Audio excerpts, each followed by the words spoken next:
Look, if you're like many therapists, referrals are probably the backbone of your practice. And honestly, it's not really a bad thing. Referrals are probably the highest quality leads and clients you can get for your practice. These clients that come to you through referrals have way more trust in you before they even enter your practice. They're also usually easier to convert, and on top of all that, they also require very minimal marketing efforts. But there is a problem that not many people notice until it's too late. The very thing that brought your practice to where it is today and helped you grow is the same thing that can put your practice at risk. Now, before we dive into everything regarding why referrals are so dangerous to almost every practice on earth, let's talk about why they do work so well. Think about the difference between two prospective clients. The first finds you through a Google search, and the second was referred to you by a friend, a doctor, a therapist, or another physician or something like that, maybe a former client. Now, let me ask you this. Which one is more likely to trust you?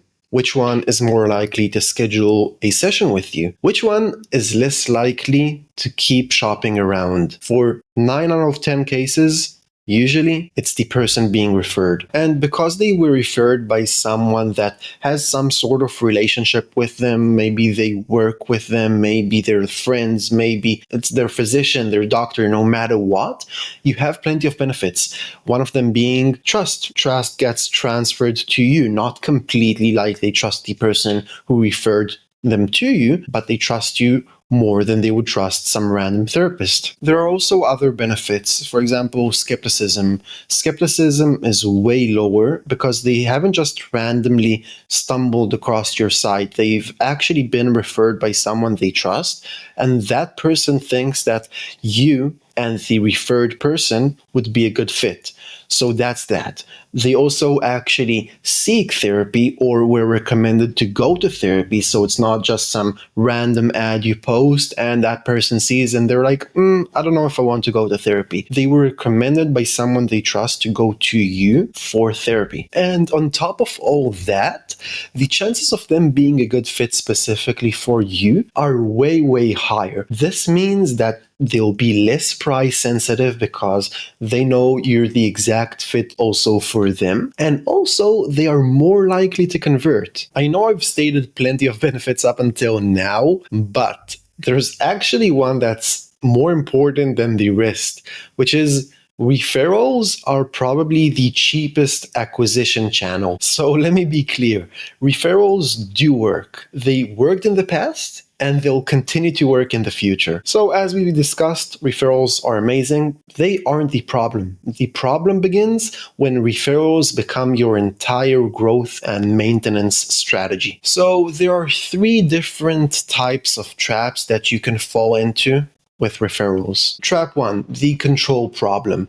Imagine you'd like 5 more clients next month. Can you simply just decide and get 5 more? For 99% of the therapists out there, usually the answer is no, I have no control. But for the 1% that does, if I change that to 15 or 25 new clients, what happens then? For most cases, you have no control. You just have to wait. You don't have any control over when referrals will come, how many will come, who referrals will come from. Here's an example. Imagine a doctor that usually sends referrals to you on a consistent basis, and they do get you the amount of referrals you want every single month. And out of the blue, they change jobs. Maybe they go on a long vacation. Maybe they retire, or maybe they start sending referrals to other practices. Your client flow changes overnight, and there's really nothing you can do about it. And it's not even really your fault. It's a bit like rain. When it rains, it's fantastic. You're happy, you're lovely. Just imagine that you like the rain for a sec. If you like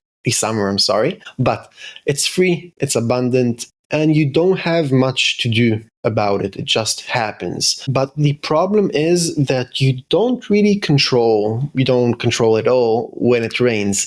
You can't just turn the rain up if you need more. You can't ask that next month you get double the amount of rain. You're dependent on conditions outside of your control. I can tell you a personal story that I spoke with a therapist 2 days ago, and they spoke with me and they told me, we're in practice 47 years, but the person who referred business to us, the couple of people who referred business to that practice, died or retired because they were in business too long. That happens. It's not in their control, and now they have a problem that they want to fix. Trap 2. Success creates complacency.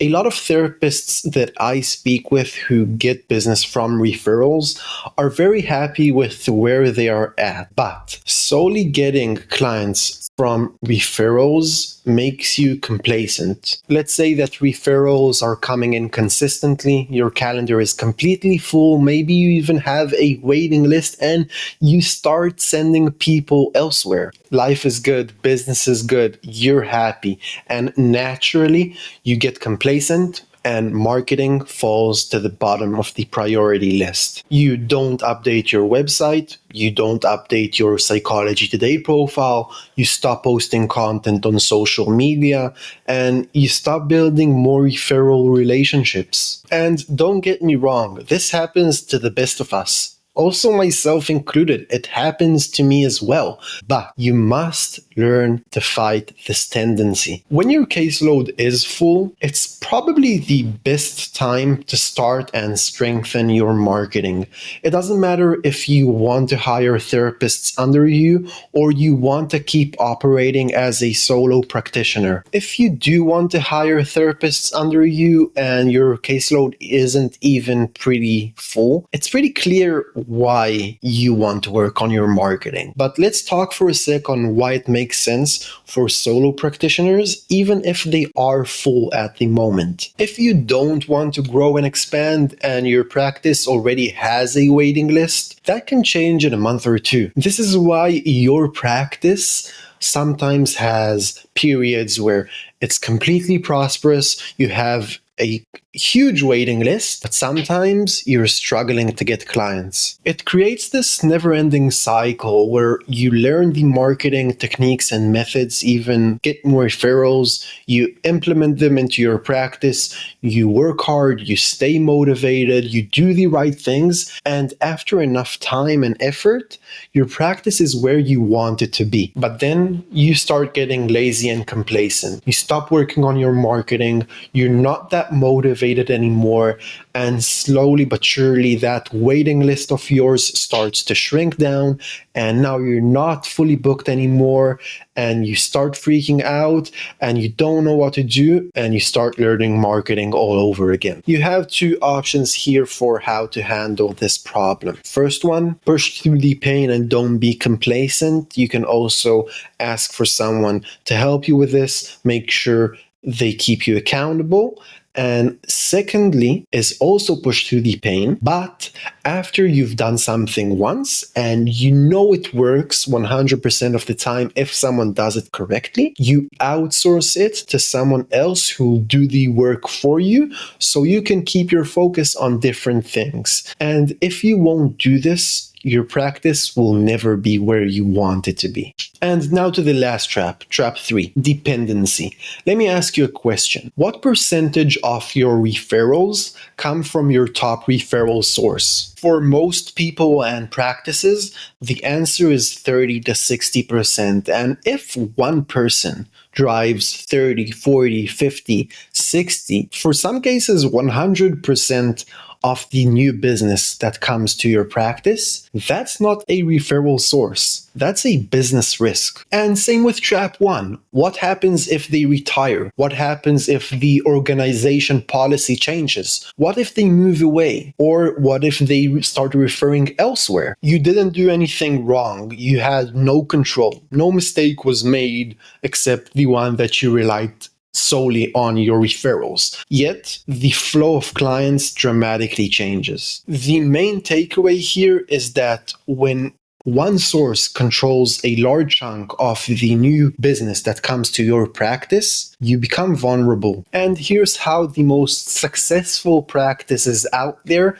think differently. The most resilient practices don't replace referrals. They love referrals, but they protect themselves when referrals slow down so they don't become dependent on them. Let me give you an example. We have practice A and practice B. Practice A receives 85% of their new clients from referrals, 10% from former client referrals, and the last 5% is just website visitors. Then we have practice B. Practice B receives 40% of its business from referrals, 20% from ads, another 10% from Psychology Today profile, another 10% from their SEO, another 10% from other former client referrals, another 5% from their social media content, and the last 5% are just regular website visitors. What practice is more stable? Now, the goal here, because I don't want you to get this mixed up, the goal isn't to eliminate referrals. You can keep creating referral relationships, but I want you to ensure that your practice can continue to grow even if referrals slow down. I do want to finish here with something you can actually take and implement into your practice. I'll start with a question. If referrals stopped for the next 60 days, what would happen? Do you have a reliable second source to get more clients? If you do, keep that in mind. But if you don't, I want you to think about if referrals didn't exist in this planet anymore. What would you do to get more clients right now? What's the thing you would put your focus on? That one thing, not two, not three, one thing you would focus on to get more clients right now if referrals didn't exist. Okay, so now that you have a source in mind, or at least an idea of what that source could be, I want you to master that way of generating more clients for your practice. After you master it, you know how to do it and repeat it forever, I want you to outsource it. I want you to outsource every single way of getting more clients, even building relationships, except for making content, because content does need to be the same face or it's not going to work.